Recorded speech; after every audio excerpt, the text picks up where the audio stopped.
বাচ্চাদের ভেজিটেবলস খাওয়াতে গেলে অনেক রকম সমস্যার সম্মুখীন হতে হয় মায়েদের। তাই এরকমভাবে ভেজিটেবলসটা যদি বানিয়ে নেওয়া যায় তাহলে মনে হয় বাচ্চাদের পছন্দও হবে। শুধু বাচ্চা কেন, বাচ্চা থেকে বড় সকলেরই ভীষণ প্রিয় হবে এই রেসিপিটা। নমস্কার, আমি অন্তরা। আমার কুকিং চ্যানেলে আপনাদের সবাইকে জানাই অনেক অনেক স্বাগত। আজকে আপনাদের সাথে খুব একটা সুন্দর হেলদি রেসিপি শেয়ার করব। এটা অনেকটা ভেজিটেবলস দিয়ে বানানো, তাই জন্য আমি এটাকে হেলদি বলছি, আর বাচ্চাদের ভীষণ পছন্দ হবে।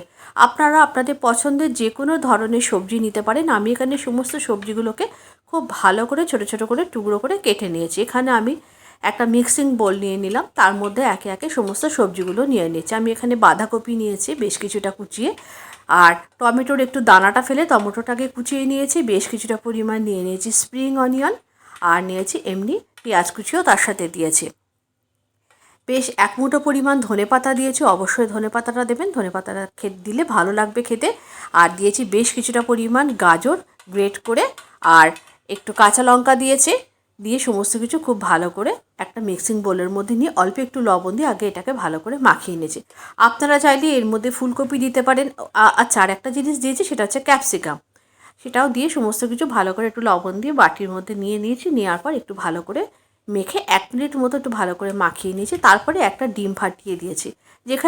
যেহেতু আমি আজকে এখানে একজনের মতনই বানাবো, সেই জন্য আমি একটা ডিম দিয়েছি। আপনারা চাইলে এর মধ্যে এক্সট্রা ভেজিটেবলস এবং এক্সট্রা ডিম অ্যাড করতেই পারেন একটু বেশি করে বানানোর জন্য। আর তারপরে এর মধ্যে দিয়ে দিয়েছি 1 কাপ মতো আটা। এই 1 কাপ আটা দিয়েছি, আর অল্প একটু দিয়েছি, ধরে নিন 1 কাপ মতো আটাই দিয়েছি। আর অবশ্যই আটা দিয়েই বানিয়েছি। আপনারা চাইলে ময়দা দিয়ে বানাতে পারেন। যেহেতু বললাম হেলদি বানাবো, সেই জন্য আমি আটা দিয়েছি। অল্প একটু হলুদ দিয়েছি, হলুদটা একেবারেই অপশনাল, আমি একটু দেখতে ভালো লাগবে বলে হলুদটা দিয়েছি। আর এখানে রুম টেম্পারেচারে থাকা দুধ দিয়ে আমি এটাকে গুলবো। আমি এখানে 1 কাপ দুধ নিয়ে নিয়েছি। কতটা দুধ লাগবে এটা বলা মুশকিল হয়, কেননা এক একটা আটা ময়দার অ্যাবজর্ব ক্ষমতা এক এক রকম থাকে।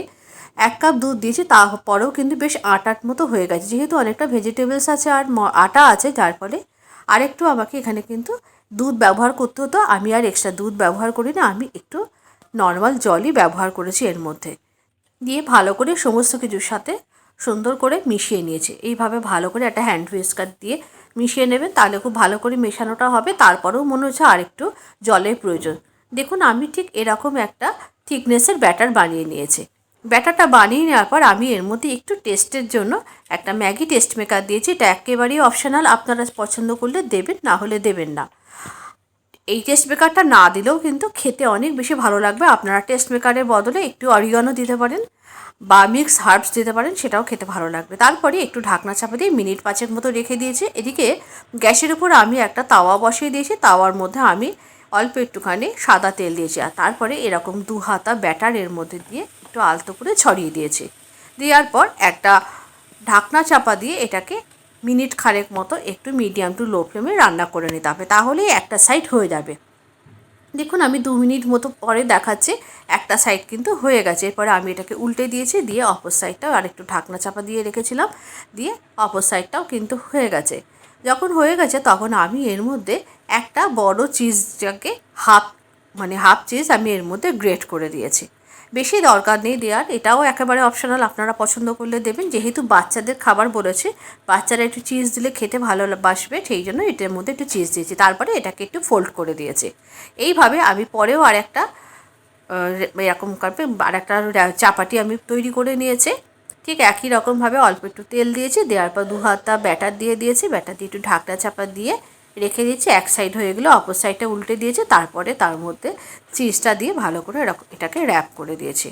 এই সুন্দর রেসিপিটা আপনারা অবশ্যই বাচ্চাদের টিফিনের জন্য বানাতে পারেন, বা বড়দের লাঞ্চ বক্স বা অফিসের কিন্তু আপনারা এরকমভাবে দিতেই পারেন। একটা টিফিন হিসাবে এটা কিন্তু খুব হেলদি এবং অনেকটা সময় পেটেও থাকবে, যেহেতু এর মধ্যে অনেকটা সবজি দেওয়া আছে। এইভাবে সমস্ত চাপাটিগুলো আমি তৈরি করে নিয়েছি। আজকের রেসিপিটা আপনাদের কেমন লাগলো অবশ্যই জানাবেন। নিত্য নতুন রান্নার আপডেট পেতে অবশ্যই অন্তরার পেজের সাথে যুক্ত থাকবেন। আমি এখানে একটু সস দিয়ে পরিবেশন করেছি, আপনারা চাইলে যে কোনো ডিপ দিয়ে পরিবেশন করতে পারেন।